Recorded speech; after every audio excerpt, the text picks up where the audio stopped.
Ibihe byiza mwese mukurikirana Satya TV official ndetse na Rwagakoco Live TV. Reka twigarukire hano hakurya rero mu baturanyi b'abarundi kwa Sendagara aka Evariste Never. Aragira ati rero nibwo bwa mbere mbonye umusaruro nk'uyu mu gihugu. Perezida Ndayishimiye niko rwose ari kugenda yivugira. Ni inkuru yanditswe ku itariki 11 z'ukwa gatandatu 2024 saa 6:39. Perezida w'u Burundi rero Evariste Ndayishimiye aravuga ko rwose Burundi butigeze bugira umunezero n'umugisha nk'ibyo bifite uyu munsi ku butegetsi bwe. Perezida Ndayishimiye rero aravuga ko asanga Burundi bwarabonye umusaruro butigeze kugira mu buhinzi imbere no ku bundi butegetsi, akibaza niba Abarundi bazabirya bakabimara, ko imipaka yayifunze azabirya bimare.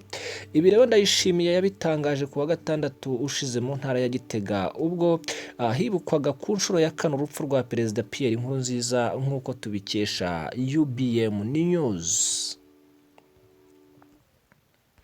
Ngiyi foto rero y'abayobozi bamwe rwose b'igihugu cy'u Burundi ku itariki ya 8 Kamena. Uburundi niho bwibutse ku nshuro ya kane urupfu rw'uwahoze ari umukuru w'igihugu Pierre Nkurunziza wapfuye mu mwaka w'2020. Bivugwa ko muri ibyo birori byakurikiwe rwose n'inyigisho z'umukuru w'igihugu ku bayobozi b'igihugu ku byerekeye icyerekezo cy'igihugu cya 2040 na 2060.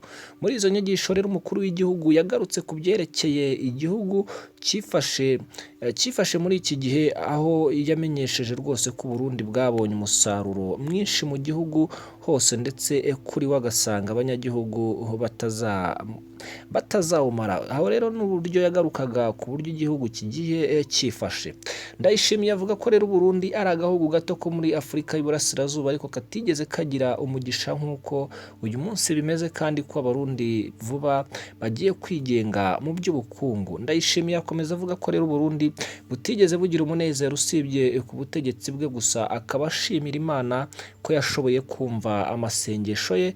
Avuga ko mu ngendo aheruka gukora mu gihugu hagati mu minsi ishize yasanze rwose intara zose z'igihugu zaragize umusaruro w'ubuhinzi urenze. Yagize ati nibwo bwa mbere mbonye umusaruro nk'uyu mu gihugu, habaye umusaruro w'ibigori urenze hamwe n'ibishyimbo, ndetse ndibaza niba Abarundi bazabirya bakabimara.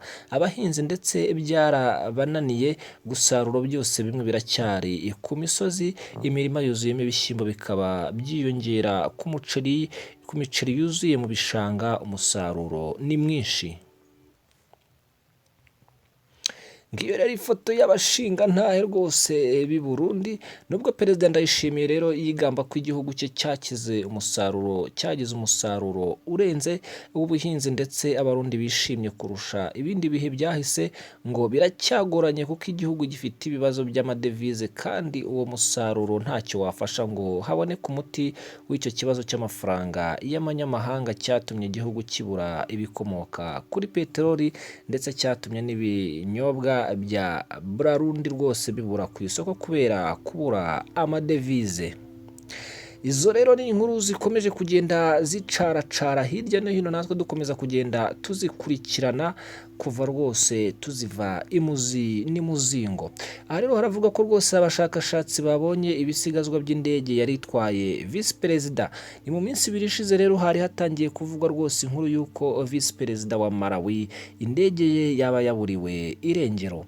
Aho baravuga ko Nyanza mu ishuri rya Groupe Scolaire Mater Dei havugwa rwose bankiramberi cyangwa se bankiramberi hagati mu banyeshuri. Ese byifashe bite? Naho turaje mu kanya gato tunageyo akajisho.